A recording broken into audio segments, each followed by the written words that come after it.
Good morning. আজকে সকালটা একটু তাড়াহুড়ো করে শুরু করছি, কারণ যাচ্ছি আমি ঐশ্বর্যার কলেজের আজকে থেকেই স্টার্ট হওয়ার কথা ওরিয়েন্টেশন প্রোগ্রামে।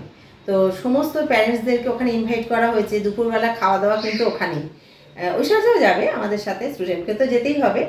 তো যাই হোক, সকাল থেকে মানে স্নান পুজো সেরে অঙ্কিতাকে একটুখানি গুছিয়ে দিয়ে, ও আজকে অফিসেই খাবে লাঞ্চটা, তো একটুখানি গুছিয়ে দিয়ে আমি রেডি হয়ে গেছি। ওখানে মোটামুটি 12টার মধ্যে আমাকে পৌঁছতেই হবে কলেজে। তো ভীষণ তাড়াহুড়ো করছি, আর জানো তো মানে এত বৃষ্টি পড়ছে যে কি বলবো। তো এখন একটু বৃষ্টিটা কমেছে।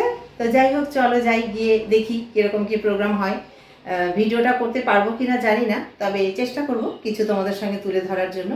তো চলো, ওখানে গিয়ে তোমাদের সঙ্গে দেখা হচ্ছে। চলো।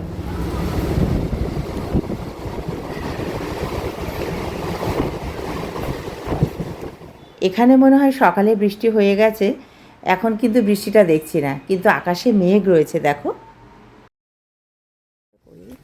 সুন্দর দেখি ঝমঝম করে বৃষ্টি পড়ছে। এই তো চলে এলাম কলেজে। তো পাশে দেখো কি সুন্দর প্লেগ্রাউন্ড, আর চারপাশে না প্রচুর গাছপালা দিয়ে সাজানো। মানে কারোর যদি সময় না কাটছে তো বড় একটা বাগান রয়েছে, সেখানে বসার জায়গা রয়েছে। অনেক গার্জিয়ান দেখছি ওখানে বসে আছে, আর ওই যে দূরে ওদের কলেজটা দেখা যাচ্ছে।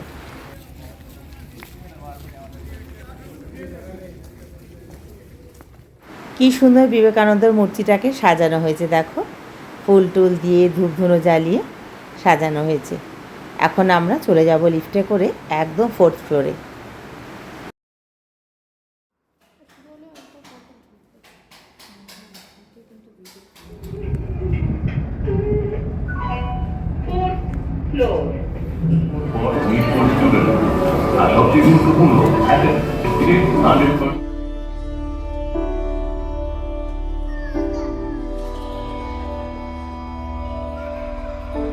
অডিটোরিয়াম হলে চলে এসেছি, এসে বসে রয়েছে একটু, এখনও কিন্তু প্রোগ্রামটা শুরু হয়নি।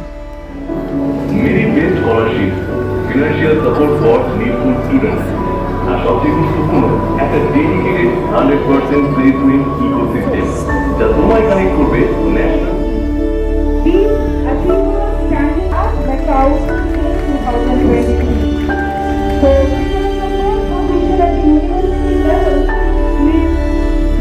প্রোগ্রাম শেষে সমস্ত গার্জিয়ান, স্টুডেন্টস সবার হাতে প্যাকেট দেওয়া হয়েছে।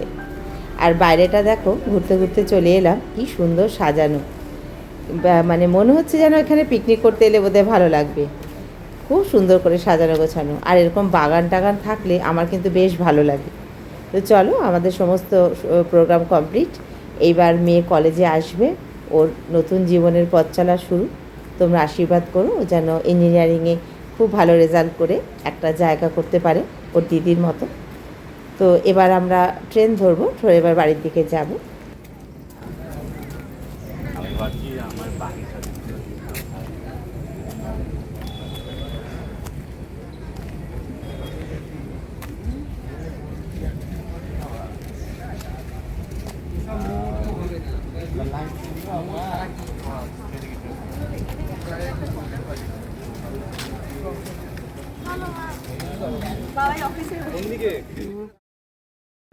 শিয়ালদা থেকে ট্রেনটা এখনও ছাড়েনি। চুপ করে জানলার ধারে বসে বসে ভাবছি, কত মানুষ কত প্রয়োজনে এইখানে আসে না। দূরে একটা ট্রেন দাঁড়িয়ে রয়েছে, কেউ উঠছে কেউ নামছে, কেউ হয়তো যাবে এক একটা জায়গায়। মানে প্রত্যেকের গন্তব্যস্থল কিন্তু আলাদা হয়, তাই না? ঠিক আমাদের জীবনেরই মতো, প্রত্যেকের গন্তব্য আলাদা, কিন্তু আমরা একই পথের পথিক। এই ট্রেনটা করে আমরা সেখানে যাব। জীবন তো এভাবেই চলে। বাইরে খাওয়া দাওয়া করেছি বলে এই খাবারগুলো আমাদের খাওয়া হয়ে ওঠেনি, সেই জন্য বাড়িতে নিয়ে এসেছি। তো অঙ্কিতা আর ঐশ্বর্যা বলছে এখন একটু খাবে, তাই ওদের বেড়ে দিলাম।